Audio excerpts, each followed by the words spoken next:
So you want to write Argent Metal, also known as the music from the game Doom. Well, you've come to the right place. In this video, I'm going to show you the best way to approach writing music in this genre, as well as exactly what I did to write this.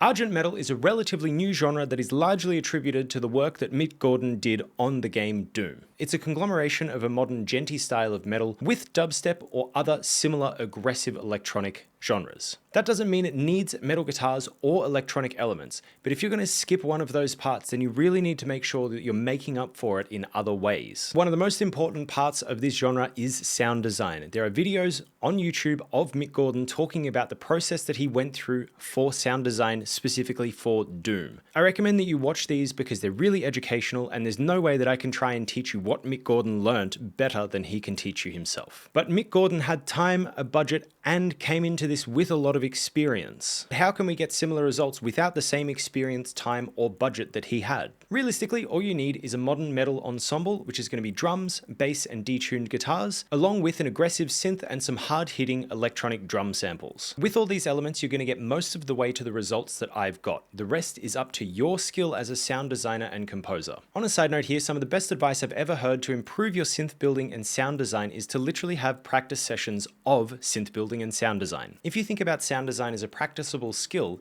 then you can spend 20 or 30 minutes a day working on just building synths. Soon you're going to have an arsenal of insane sounds that you want to write songs around. For my tones, I've used Neural DSP Gojira and Parallax for the guitar and bass respectively. I've used Bogren Digital's Crim drums for the drums, XNL Audio XO for the electric drums, and I've used Serum, Phaseplant, and Pigments for my synth work. Yes, everything that I've mentioned is a paid product, but free options are available. Use Neural Amp Modeler for your guitar and bass tones, use Bogren Digital's Crim Light for the drums, find free hard-hitting sample packs that are just online anywhere, and use Vital Synth for a free synthesizer. Now that we've got our tonal pool, let's look at how the song is built. We're going to start with the main riff as it's the basis for everything else we do. Like most metal riffs, Argent Metal riffs are going to be based around the open string. Generally, there's no harmonic content in these ideas, it's just a riff that moves around the root note. What I recommend is that you set a tempo.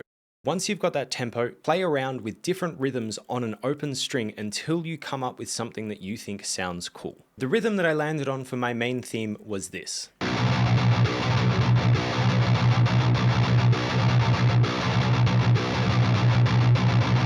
Please keep in mind that the interplay of rhythms is probably the most important part of this genre. If this rhythm that you've written doesn't excite you, then you need to find a new rhythm. However, if you've got the rhythm and you feel like it's aggressive and conveying the excitement that you want, then you can choose to add more notes to it, but only if they're necessary. Argent Metal is not supposed to be Children of Bodom or Lamb of God. The way that the rhythms work together once again is probably the most important thing for the genre. If your riff sounds great as just a rhythm, but the extra notes make it 5 or 10% better, then do it. But if it sounds average as just a rhythm, then you need to rewrite it. I opted to include a handful of notes in my riff because to me, it went from being a sick riff to something that feels like it's tearing your face off. If we're playing the game Doom, I definitely want to lean towards the thing that tears my face off. Now we need to make this riff sound massive, in your face, and tight at the same time.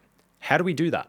The easy answer is to simplify. We don't want the bass doing its own thing and the drums doing their own thing and a synth doing its own thing. We want the bass following the guitar exactly. We want the synth following the guitar exactly. The kick drum follows this rhythm nearly perfectly too throughout the song. The snare and the other drum hits are just to emphasize different ideas within the riff. The electric drums are there to reinforce the beat and give some crazy impact that can get lost when we're doing these faster, complicated rhythmic ideas. Here are the elements isolated, and I'll slowly introduce them to show how they emphasize each other.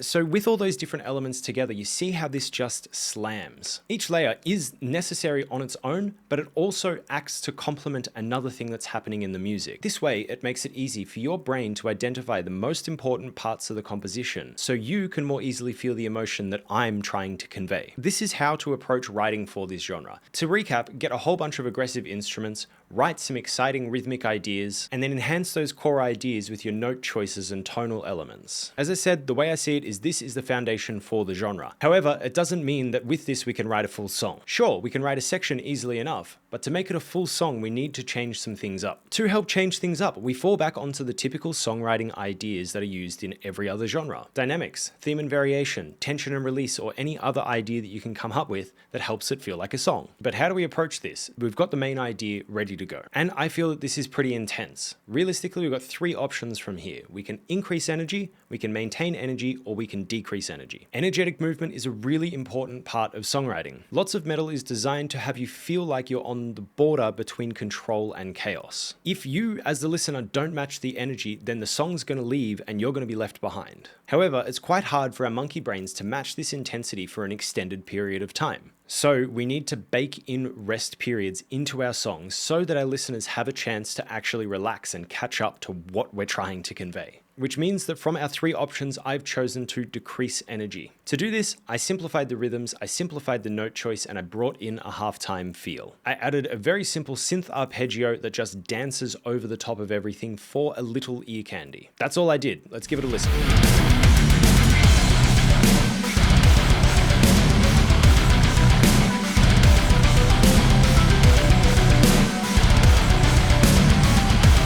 Once this section had run its course, I wanted another new idea to act like a bridge. The purpose of this bridge is to bring about an interesting change in our song that helps us grow into the final climax. I wrote a really simple idea that kind of circles around and folds back on itself. There's a very simple melody that I had over the top that I feel sounds cool and unique and has a bit of mysteriousness to it. Aside from that, I included some sirens because they're just going to build that anticipation as the music moves on. The goal of this section is to keep the listener interested enough so that they want to hear the final climax of the song.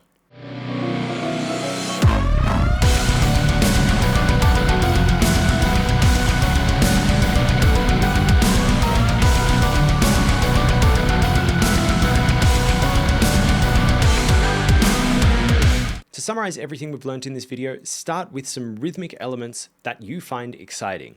Once you've got those, build a sonic environment around that. This should leave you with a main theme. And then all you have to do is create new sections with this same approach based on the energetic needs of the track. And here's my full song. Catch you next time.